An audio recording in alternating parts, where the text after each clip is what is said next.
Assalamualaikum warahmatullahi wabarakatuh, guys. Apa kabar? Ketemu lagi sama saya, Dr. Nama, di channel Psikologi Otak. Kali ini kita bakal bahas sesuatu yang luar biasa penting buat masa depan anak-anak kita. Sesuatu yang mungkin belum banyak disadari oleh para orang tua.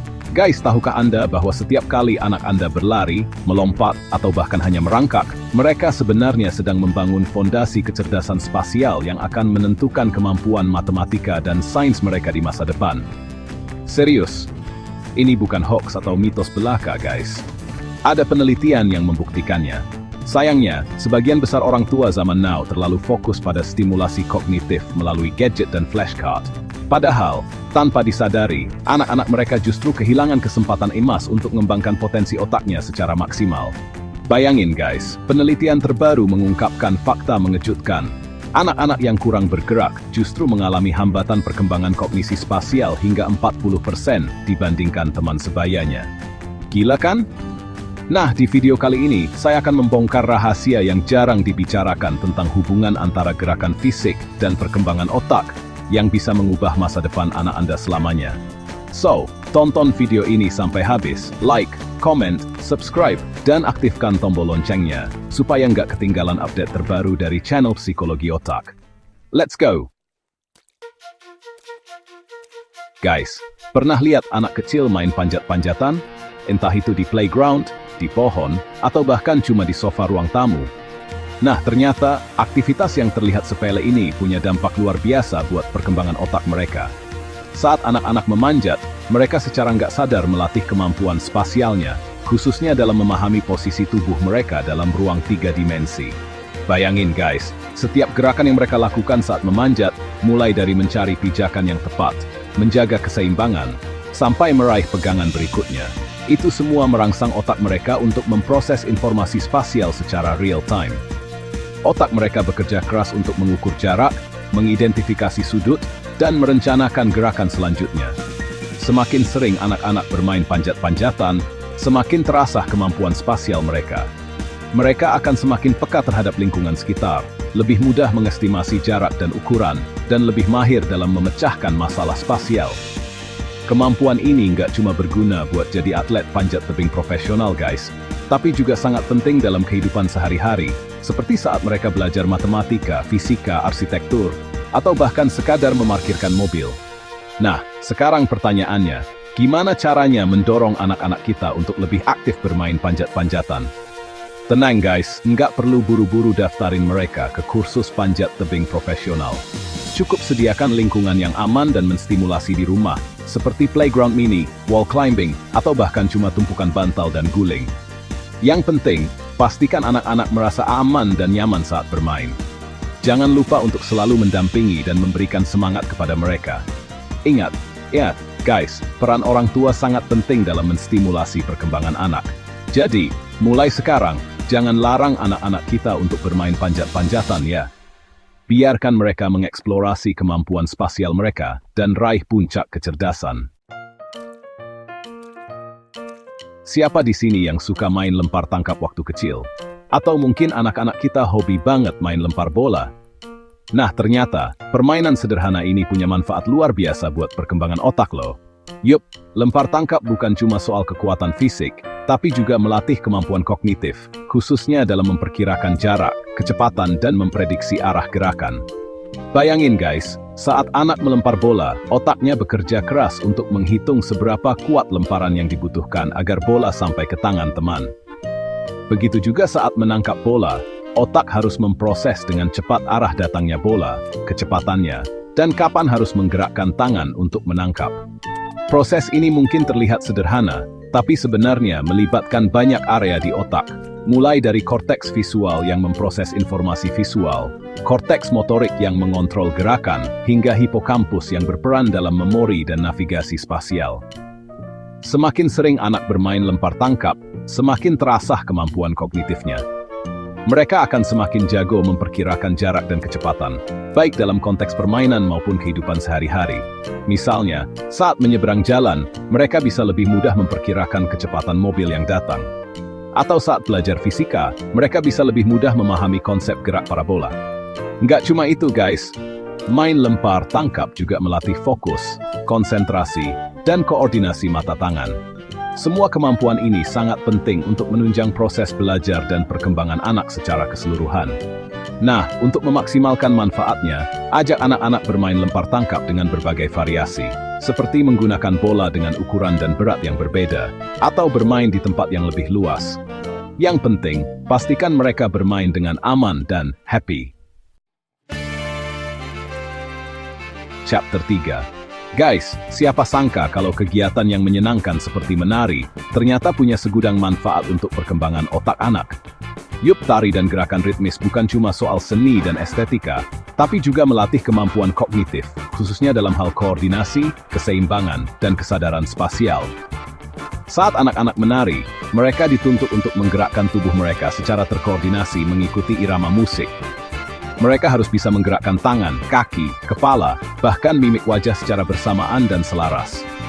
Proses ini melatih kemampuan motorik halus dan kasar, serta meningkatkan fleksibilitas dan keseimbangan tubuh.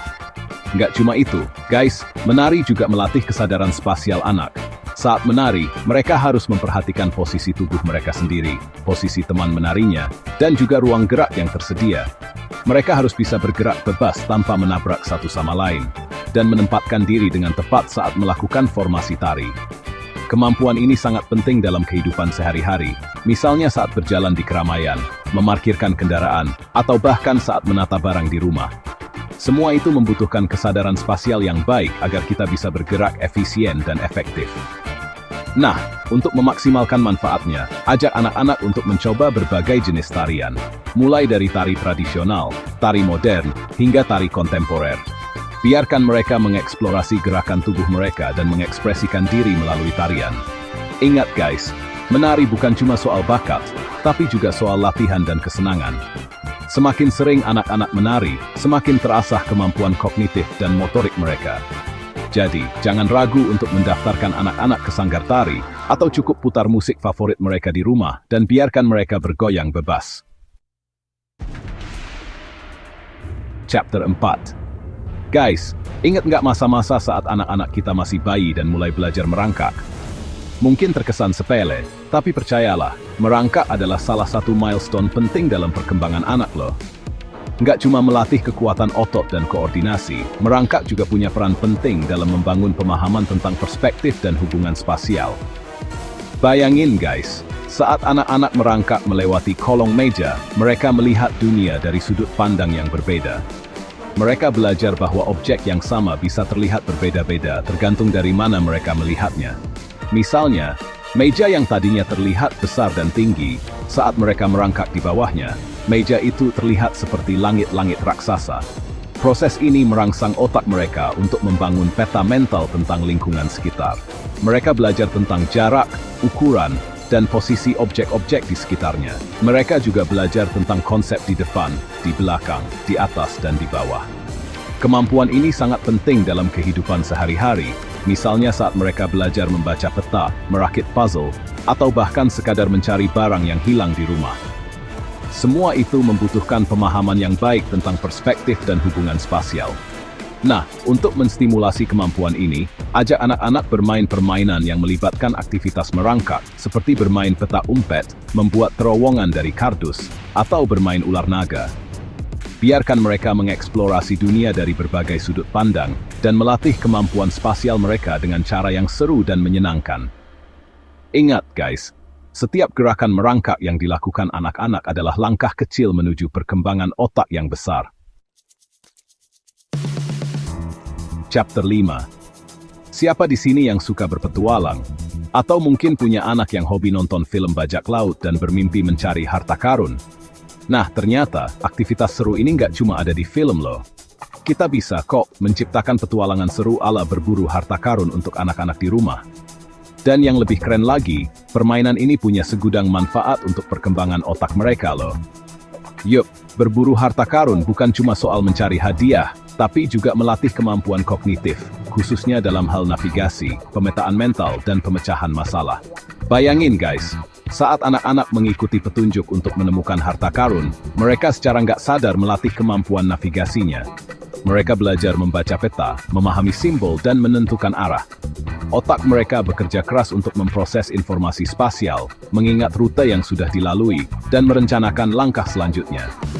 Nggak cuma itu guys, berburu harta karun juga melatih kemampuan pemetaan mental. Saat mengikuti petunjuk, otak mereka secara otomatis membangun peta mental tentang lingkungan sekitar. Mereka merekam posisi objek-objek penting, seperti pohon, rumah, atau patung, dan menggunakannya sebagai patokan untuk menemukan harta karun. Kemampuan ini sangat penting dalam kehidupan sehari-hari. Misalnya saat mereka tersesat di tempat baru, ingin menemukan jalan pintas, atau bahkan sekadar mengingat letak barang di rumah. Nggak cuma itu, guys, berburu harta karun juga melatih kemampuan problem solving. Saat dihadapkan pada petunjuk yang rumit, mereka dituntut untuk berpikir kreatif, mencari solusi, dan memecahkan teka-teki. Nah, untuk memaksimalkan manfaatnya, buatlah permainan berburu harta karun yang menantang dan interaktif. Gunakan petunjuk yang kreatif, seperti teka-teki, kode rahasia, atau bahkan petunjuk visual. Libatkan juga elemen kejutan dan keseruan agar anak-anak semakin bersemangat dalam bermain. Ingat guys, berburu harta karun bukan cuma soal menemukan harta karunnya, tapi juga tentang proses belajar dan petualangan seru yang mereka lalui. Gimana guys? Setelah nonton video ini, jadi makin pahamkan betapa pentingnya gerakan fisik untuk perkembangan otak anak.